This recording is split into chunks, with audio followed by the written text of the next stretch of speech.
Teori belajar kognitif. Konsep dari teori belajar kognitif ini yaitu teori belajar kognitif lebih mementingkan kepada proses belajar daripada hasil belajarnya, yang dimana tingkah laku individu ditentukan oleh persepsi serta pemahaman yang berhubungan dengan tujuan belajar. Teori belajar kognitif menjelaskan bahwa belajar merupakan proses internal yang melibatkan proses berpikir yang kompleks. Dengan proses belajar terjadi bila materi yang baru beradaptasi dengan struktur kognitif yang sudah dimiliki.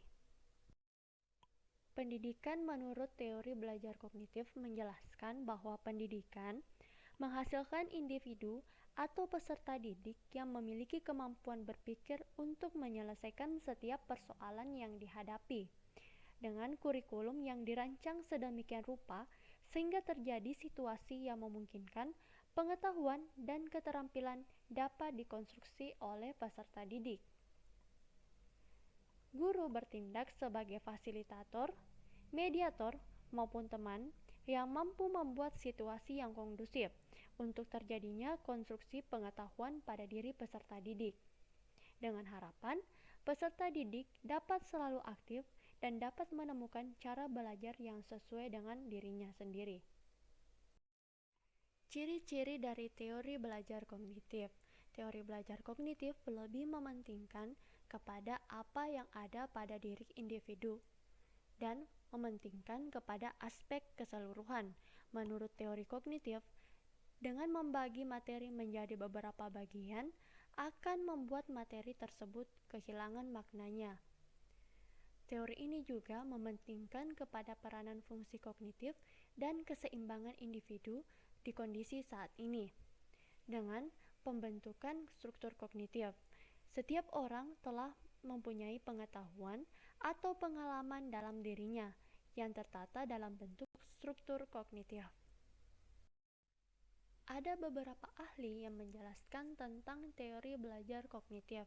Yang pertama yaitu teori perkembangan kognitif yang dikemukakan oleh Jean Piaget.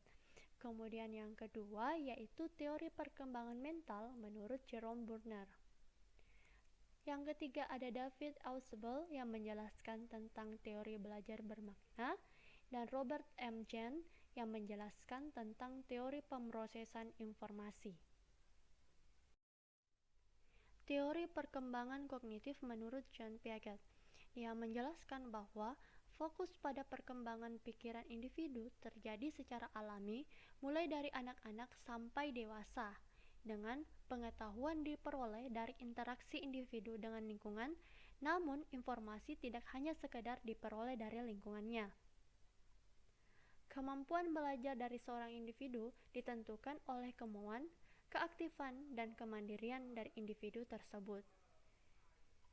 Menurut Piaget, konsep tersusun saling berkaitan dan berhubungan satu sama lain, sehingga memerlukan pengetahuan prasyarat yang dapat dikaitkan dengan pengetahuan baru. Menurut Piaget, proses perubahan struktur kognitif melalui beberapa tahapan, yaitu pertama, proses asimilasi. Proses asimilasi yaitu proses penyatuan informasi baru ke struktur kognitif yang sudah ada dalam benak anak. Yang kemudian yang kedua yaitu proses akomodasi.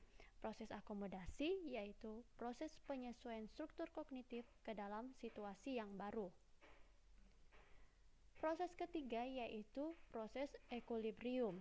Proses ini yaitu penyesuaian berkesinambungan antara asimilasi dan akomodasi. Jika tahapan ini berhasil, akan diperoleh keseimbangan dalam pemikiran. Perkembangan kognitif menurut Piaget dibedakan berdasarkan usianya. Di umur 0-2 tahun atau disebut dengan intelijensi sensori motor, keterampilan intelektual yang dimiliki individu adalah fungsi direktif bahasa, dengan tahapan pembentukan pemahaman melalui pengalaman indera dan aksi fisik.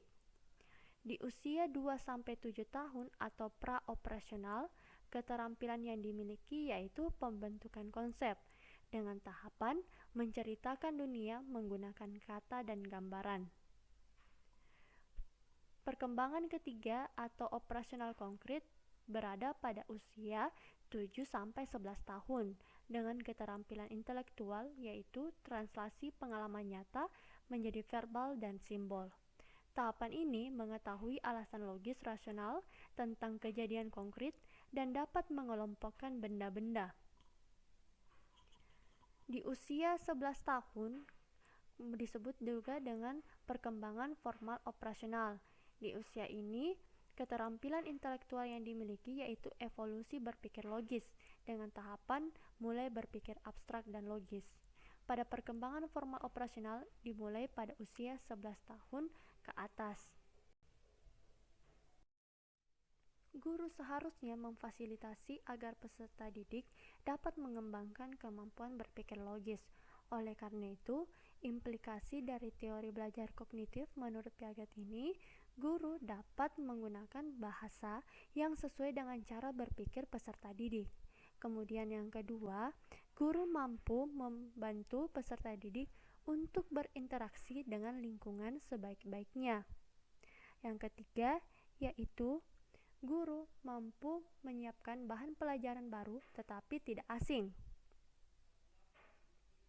Yang keempat, guru dapat memberikan peluang belajar sesuai dengan tahap perkembangan kognitif dari peserta didik.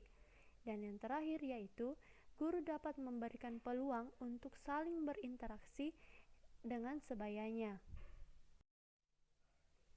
Aplikasi dari teori Piaget dalam pembelajaran yaitu pertama, menentukan tujuan instruksional, memilih materi pelajaran, menentukan topik yang dapat dipelajari secara aktif, merancang kegiatan belajar yang cocok, mempersiapkan pertanyaan yang memacu kreativitas, dan mengevaluasi proses dan hasil belajar. Teori selanjutnya menurut Jerome Bruner yaitu teori perkembangan mental atau disebut juga dengan teori free discovery learning. Teori ini menjelaskan bahwa proses belajar akan berjalan baik dan kreatif jika guru memberikan kesempatan kepada peserta didik untuk menemukan pemahamannya melalui kegiatan sehari-hari. Konsep kedua yaitu perkembangan bahasa memiliki pengaruh yang besar terhadap perkembangan kognitif, dan penyusunan materi pelajaran dan penyajian yang sesuai dengan tahap perkembangan dapat meningkatkan perkembangan dari kognitif individu tersebut. Terdapat beberapa tahapan dalam proses belajar menurut Bruner. Yang pertama yaitu tahap enaktif. Di tahap ini, individu melakukan aktivitas untuk memahami lingkungan sekitarnya. Setelah itu, tahap ikonik. Tahap ini, individu akan memahami objek melalui gambar dan visualisasi verbal. Selanjutnya, ada tahap simbolik. Di tahap ini, individu akan membuat abstraksi berupa teori, penafsiran, analisis terhadap realitas yang telah diamati dan dialami. Aplikasi teori Bruner dalam pembelajaran yaitu pertama, menentukan tujuan instruksional, memilih materi pelajaran, menentukan topik yang dapat dipelajari secara induktif, kemudian mencari contoh tugas, ilustrasi dan lain sebagainya, mengatur topik pembelajaran, dan mengevaluasi proses dan hasil belajarnya. Teori belajar selanjutnya yaitu teori belajar menurut David Ausubel, teori belajar bermakna. Dikatakan teori belajar bermakna karena bahan ajar akan lebih mudah dipahami jika bahan ajar dirasakan bermakna bagi peserta didik. Proses belajar terjadi jika peserta didik mampu mengasimilasikan pengetahuan yang dimiliki dengan pengetahuan baru yang dipelajari. Tahapan dari proses belajar yaitu pertama, memperhatikan stimulus, memahami makna stimulus, dan yang ketiga yaitu menyimpan dan menggunakan informasi yang sudah dipahami dengan bahan ajar yang sesuai dengan struktur kognitif, struktur keilmuan, dan memuat keterkaitan dari seluruh bahan. Salah satu aplikasi dari teori belajar bermakna menurut David Ausubel adalah Advanced Organizer. Advanced Organizer, yaitu gambaran singkat tentang isi dan keterkaitan bahan ajar yang akan dipelajari. Advanced Organizer berfungsi sebagai kerangka konseptual, yaitu sebagai titik tolak proses belajar. Yang kedua yaitu sebagai konektor, penghubung antara ilmu yang akan dipelajari dengan apa yang sudah dimiliki oleh peserta didik, dan berfungsi sebagai alat bantu untuk mempermudah guru memfasilitasi peserta didik dalam belajar. Aplikasi teori Ausubel dalam belajar yang pertama yaitu menentukan tujuan instruksional, mengukur kesiapan peserta didik, memilih materi pelajaran, mengidentifikasi prinsip-prinsip yang harus dikuasai, menyajikan pandangan menyeluruh tentang materi, menggunakan Advanced Organizer berupa rangkuman, memfasilitasi pemahaman konsep dan prinsip dengan fokus pada hubungan antara konsep yang ada, dan mengevaluasi proses dan hasil belajar. Teori kognitif selanjutnya yaitu teori menurut Robert Jahn, yaitu teori pemrosesan informasi, di mana teori ini menjelaskan bagaimana informasi diterima, disimpan, dan diambil kembali dari otak. Menurut teori ini, dalam pembelajaran terjadi proses penerimaan informasi yang kemudian diolah sehingga menghasilkan keluaran dalam bentuk hasil belajar. Skema pengelolaan informasi menurut Robert Jahn ini dimulai pada tahap reseptor. Di reseptor ini, alat penginderaan akan memperoleh rangsangan dari lingkungan, yang kemudian akan dibawa ke tahap sensory register. Di sensory register ini, pesan-pesan sensorik akan ditampung, kemudian diseleksi di otak. Setelah itu, akan menuju kepada short-term memory atau memori jangka pendek. Di memori jangka pendek, maka pesan-pesan tersebut akan dibawa kembali ke long-term memory atau memori jangka panjang sebelum dihasilkan di respons generator. Di respons generator akan diperoleh respon berupa hasil belajar. Selanjutnya, hierarki belajar menurut Jahn. Jadi Jahn membagi bentuk-bentuk belajar berdasarkan hierarkinya. Yang pertama yaitu sinyal learning, belajar tanda sinyal. Kemudian yang kedua ada stimulus response learning, belajar stimulus respon. Yang ketiga yaitu behavior chaining learning, belajar merangkai tingkah laku. Selanjutnya verbal chaining learning, belajar asosiasi verbal. Discrimination learning, belajar diskriminasi.